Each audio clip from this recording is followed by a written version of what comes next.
Viral puluhan batu nisan makam dirusak untuk curi besi di Sumatera Utara.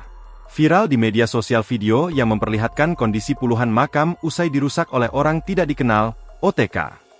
Insiden perusakan makam oleh OTK tersebut terjadi di tempat pemakaman umum, TPU, Banjarkobun, Kelurahan Panyabungan 2, Kecamatan Panyabungan, Kabupaten Mandailing Natal, Madinah, Sumatera Utara. Akibat pengerusakan tersebut, setidaknya ada sekitar 60 makam yang kuburannya rusak dan tak lagi berbentuk. Video yang memperlihatkan kondisi terkini makam usai dirusak OTK itu dibagikan oleh akun Instagram Kap Medan.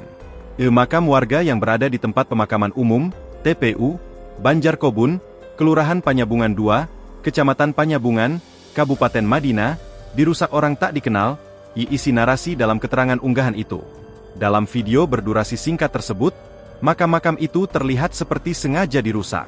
Batu-batu dan keramik makam itu terlihat berserakan di tempat pemakaman umum, TPU, tersebut. Kuburan tersebut tak lagi berbentuk seperti makam pada umumnya. Hanya terlihat gundukan tanah di TPU itu, sementara beton-beton makam itu hancur.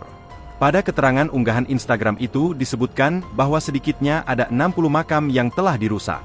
Hingga berita ini ditulis, belum diketahui pasti apa motif dari pengerusakan itu. Namun besi-besi pada batu nisan dan dinding-dinding makam tersebut terlihat sudah tidak ada lagi. Diduga makam-makam itu sengaja dirusak oleh OTK untuk diambil besinya dan besi-besi tersebut diduga dijual kembali ke pengepul. Video yang memperlihatkan kondisi terkini kuburan tersebut usai dirusak oleh OTK viral di media sosial. Unggahan itu kini ramai dengan beragam reaksi dan komentar dari warganet. Download Tribun X sekarang. Menghadirkan lokal menjadi Indonesia.